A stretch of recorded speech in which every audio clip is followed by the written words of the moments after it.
राधे राधे। ओम नमो भगवते वासुदेवाय नमः। आज श्रीमद् भागवत महात्म्य में नारद जी और भक्ति के भेंट की कथा है। एक बार नारद जी महाराज पृथ्वी के ऊपर ने घूमबान निकला। पृथ्वी कर्मस्थली है। कर्म भूमि के अंदर भ्रमण कर ले को विचार करके नारद जी महाराज पृथ्वी के ऊपर आया। पृथ्वी पर आकर के इधर उधर घूमबा ला गया तो पृथ्वी में बहुत ही विचित्र यानी अद्भुत लीला देखी।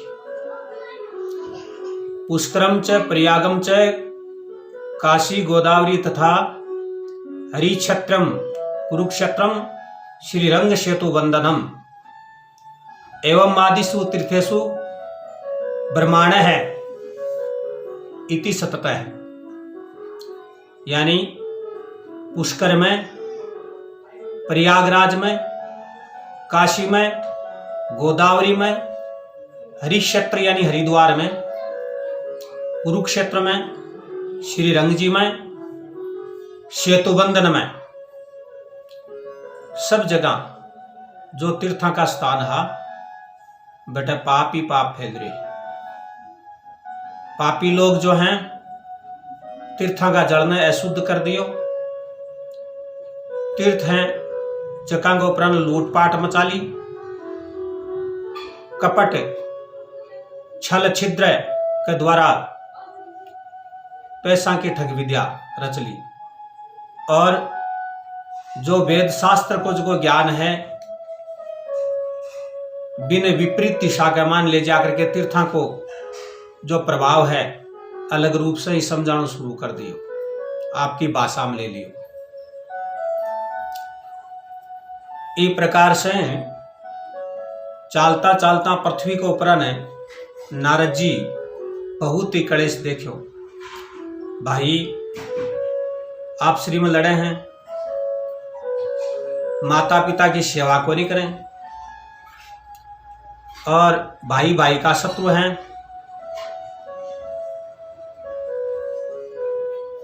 सन्यासी विरक्त हैं जो का वैराग्य न छोड़ करके और गृहस्थी बन गया। धन दौलत माल खजाना इको लालच करे लगा। झूठ पाखंड आडंबर पृथ्वी के ऊपर फैल रहे हैं। लोग ठग ठग करके खावे लगा और घर का माने स्त्रियां कोई प्रभुत्व उगो। जो स्त्री कवे भी प्रकार से ही व्यक्ति ने चालना पड़े।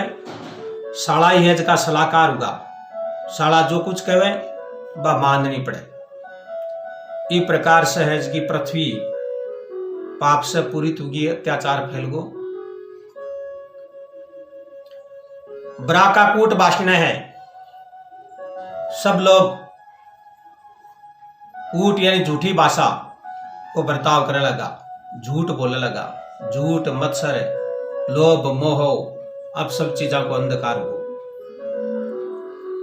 यहां करते करते नारद जी यमुना का तट के ऊपर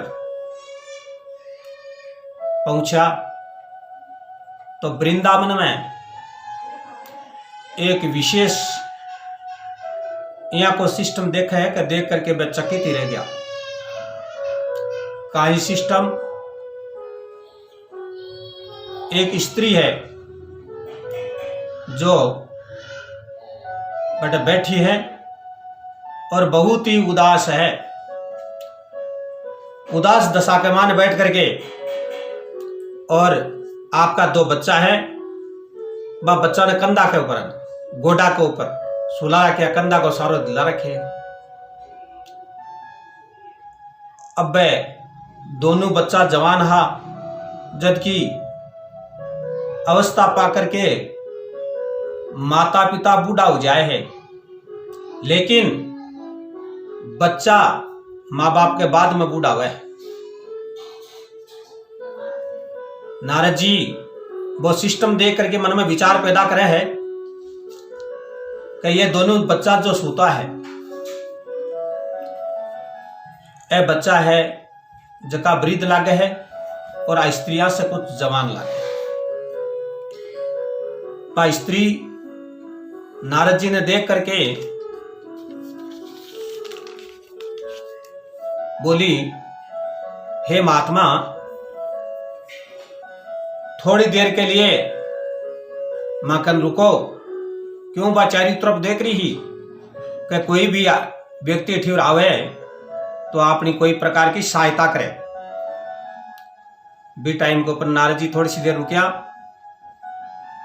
तो भक्ति ने कुछ शांति प्राप्त हुई, मन में थोड़ा संतोष पैदा हुआ, प्रसन्नता आई। नारद जी बोलिया, तुम कौन हो और कहां से आई हो? बा स्त्री बोले, महाराज मैं द्रविड़ देश में पैदा हुई और कर्नाटक के माने बड़ी हुई, महाराष्ट्र के माने सम्मानित हुई, गुजरात में मैं वृद्धावस्था के माने प्राप्त होगी। अब अठे आकर के मेरा बच्चा एकदम मूर्छित अवस्था के माने मेरी गोदी के माने सो गया। मैं महाराज बद्री का आश्रम जारी ही, बद्री का आश्रम के माने जाकर के बैठे बद्री नारायण का दर्शन में करना चाहो ही, लेकिन मेरी स्थिति होगी कि दोनों बच्चा है जगह है मूर्छित होगा और मेरी भी शक्ति बिल्कुल कमजोर होगी। भी टाइम के ऊपर नारद जी भी स्त्री का दुख न देख करके खूब प्रयास करियो, भगवान को कीर्तन करियो, गीता का श्लोक सुनाया, लेकिन वह बच्चा का कोई भी प्रभाव कर पड़ियो। गीता का श्लोक थोड़ी सी देर सुनिया, सुन करके कुछ आंख खोल करके और बटे से थोड़ा सा गर्दन उठाई और वापिस गोदी के मान गर्दन डाल करके आंख मीच ली। नारद जी मन में विचार पैदा करियो, अब क्या काई करूँ के लिए, जंगल के मायने अटैकेला है और आपा ने थोड़ी सहायता के लिए अपनी बाट देख रहा रोक लिया, आपनू कर्तव्य आन छोड़ करके जाने को बनी हुआ है, क्योंकि साधु संत महात्मा है जो किसी का दुख न दूर करे। ये वास्तव नारद जी बा के लिए बहुत ही उपाय करियो, मन में विचार पैदा हुए, खूब प्रयास करियो, लेकिन कोई भी विचार समझ में को नहीं आयो। तो नारद जी भी टाइम को प्राण है एकदम उदास होगा, उदास होकर के बटे से रवाना हुआ।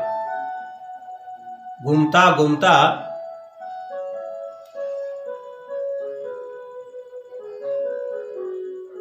आनंदवन में पहुंचगा। बड़े जाकर के सप्त ऋषि आपको आश्रम जमा रखियो, ऋषिया ने प्रणाम करियो। नारद जी का चेहरा पर बहुत बड़ी उदासी ही बिन देख करके सप्त ऋषि महाराज बोला, हे नारद जी, आपकी उदासी को काय कारण है? जो भी आपके चेहरे पर यह उदासी है किन कारण से है? निसंकोच होकर के हमको पूरी बात बताइए। नारद जी बोला, हे महात्मन, मैं पृथ्वी के ऊपर यानी कर्म शतली के ऊपर घूमबा के लिए आयो। लेकिन बहुत ही अद्भुत और विचित्र लीला देखी। कली है जो चारों तरफ फैल रहे हैं और कलयुग ने अपना डेरा जमा लिया। कलयुग के डेरे के कारण बहुत ही अपराध हो रहे हैं। हे महाराज, वृंदावन में आता ही तो मैं बहुत बड़ी विचित्र लीला देखी। एक तरुण स्त्री बिका बच्चा जका माँ बाप से पहले ही बूढ़ा होगा, माता पिता बच्चा के प्रति आशा करे कि ये मेरे जीवन को सफल करेंगे और मेरी इच्छाएं पूरी करेंगे, लेकिन वो बच्चे उस माँ के गोदी के अंदर मूर्छित से पड़े हैं। हे महाराज, मैं भी टाइम में बैठी से गुजर रही हो और बा स्त्री साधु बहुत इष्टम, हे साधु थोड़ी देर के लिए रुको। मैं थोड़ी सी देर के लिए रुकियो तो बा स्त्री बोली, मेरे मन में संतोष हुआ, प्रसन्नता हुई है, लेकिन पे दो बच्चा हा जका तो नेत्र ही मूंद रखा। महाराज बहुत कोशिश करी, लेकिन बिके बावजूद ही वह आंख ही को नहीं खोली। कुछ श्लोक मन ब्रह्मा जी से प्राप्त हुआ तो मैं भागवत को कुछ श्लोक सुनाया विषय, बाकी आंखें खुली। क्यों? नारद जी एक स्थान पर ऊपर रुकवाड़ा नहीं है। ये वास्तव बन ब्रह्मा जी से पहले भागवत सुनी, लेकिन चलते फिरते ही दूसरी जो कथा सनकादि ऋषि श्रीमद् भागवत की कथा को वृतांत करवायो। नारद जी एक जगह रुक करके वह कथा सुनी। व्यक्ति कहे है कि नारद जी किसी का घर फुड़ावा है, लेकिन ये सब बात कहावत के अनुसार चली हुई है, इस प्रकार से नहीं है। नरम ज्ञानम ददाति इति नारद है। जो व्यक्ति का सही सही रूप का ज्ञान करा देता है उसको नारद कहते हैं। तो व्यक्ति को कुमार्ग से सन्मार्ग की ओर ला देता है उसको नारद कहते हैं। तो भक्ति का दुख दूर करने के लिए नारद जी सनकादिक ऋषियां का रुक करके और फिर 7 दिन की जो सप्ताह ज्ञान यज्ञ श्रीमद् भागवत पुराण, जो साक्षात श्री राधा कृष्ण का निवास, उनकी वाग्मय जो वाणी है उसका पान किया एक स्थान पर रुक करके। सप्तऋषि कहे, नारद जी जब भगवान गोलोक धाम पहुंचगा, आपका निवास स्थान पर चला गया, उस समय कलिकाल जो है आकर के हठे आपका पैर फैला लिया और कलयुग के मायने सारा ही सिस्टम है जिसका उल्टा होना प्रारंभ होगा। लेकिन एक समय राजा परीक्षित जंगल के मायने आखेट खेल बार निकलिया और कलयुग है जो सामने से आएगो। राजा परीक्षित कलयुग ने पकड़ लियो, लेकिन कलयुग है जो राजा परीक्षित का चरणाम पढ़ करके आर्त भाव से करुणा करके पुकार करवा लाग्यो। बोले, हे महाराज मन मारो मत, छोड़ दियो। बी टाइम के ऊपर ने राजा परीक्षित है जो कलयुग ने छोड़ दियो। क्यों? राजा परीक्षित भी मन में विचार पैदा कर लियो। क्यों? कलो केशव कीर्तनाथ। राजा परीक्षित ने मन में विचार पैदा कर लिया कि कलयुग में केशव का कीर्तन करने से ही मनुष्य के पापों का नाश हो जाएगा। इसलिए कलयुग को माफ कर दिया। और कलयुग है जो हे नारद जी पूरा आपका हाम पाव जचा लिया। कलयुग को प्रभाव है बिके कारण ही अत्याचार सारा पूरे है। यानी सन्यासी है जगह पाखंडी होगा, ब्राह्मण है जो आपके अनुरूप ही ज्ञान देना प्रारंभ कर दियो, यानी दक्षिणा लेकर के भगवान को भजन, भगवान की भक्ति को प्रभाव बतावे, श्रीमद् भागवत की कथा करे हैं। इस प्रकार से सारो व्यवसाय हो और गृहस्थी जो हैं आपकी बेटियां ने बेच करके पैसा कमावा लगा, उनका कन्यादान का जो संस्कार है कलयुग के प्रभाव से वो भूल गए। इस प्रकार से नारद जी सनकादिक ऋषियों से श्रीमद् भागवत को ज्ञान सुन करके और प्रसन्न हुआ, बाकी उदासी दूर हुई और भगवान को कीर्तन, भगवान को रसास्वादन, कथा को अमृत नारद जी भक्ति ने सुनायो। भक्ति सुन करके और प्रफुल्लित हुई, उसमें शक्ति आई, ज्ञान और वैराग्य बटे से उठ करके और नाचना शुरू कर दियो। नारद जी वहां से बन ला करके बद्री का आश्रम में वहां को आश्रम जमा करके बटाबारी स्थापित कर दिया। बोले अठे थाने कलयुग व्यापक बनी और ई थोड़े जो आपका भजन भी उबो करसी, भक्ति को साधन भी बनबो करसी और ज्ञान की प्राप्ति भी वो करसी। ज्ञान जका ने उसी भी के बाद कमाने वैराग्य भी प्राप्त जैसी। श्रीमद् भागवत में श्री सुखदेव जी महाराज कहे हैं कि भागवत को एक श्लोक, आधो श्लोक, आधा से चौथाई श्लोक भी अगर कोई व्यक्ति पढ़ लेवे है, बिको ज्ञान कर लेवे है, स्मरण कर लेवे है, मनन कर लेवे है, तो भी व्यक्ति का पाप है जगह सारा दूर हो जाए। एक घड़ी आदि घड़ी आदि में पुण्याद, तुलसी संगत साधु की कटे कोटि अपराध। एक घड़ी आदि में ही पुण्याद, अगर साधु की संगत यानी साधता की संगति हो जाए, जो मनुष्य के अंदर जो पाप है, विषय वासनाओं की वृत्ति है, वो दूर हो जाए उन शब्दों से, तो सादगी जीवन हो जाता है। तो तुलसी संगत साधु की कटे कोटि अपराध, कोटि अपराध भी दूर जाए। जो फल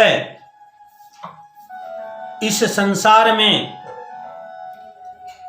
कथा कीर्तन और कोई विषय से स्मरण से नहीं मिलता है, वो श्रीमद् भागवत की कथा सुनने से अनेक जन्मों का पाप नष्ट करता है और ईश्वर की प्राप्ति होती है और पापों का नाश होता है। किस प्रकार से? जिस प्रकार से घास की कोई बड़ी सारी डोंगरी हुआ है और भी कमाने एक पतंगी अग्नि की आकर के गिर जाए और फिर वो जल करके खाक हो जाए, भी प्रकार से मनुष्य का पाप श्रीमद् भागवत की कथा श्रवण करने से नष्ट हो जाता है। श्री राधे राधे।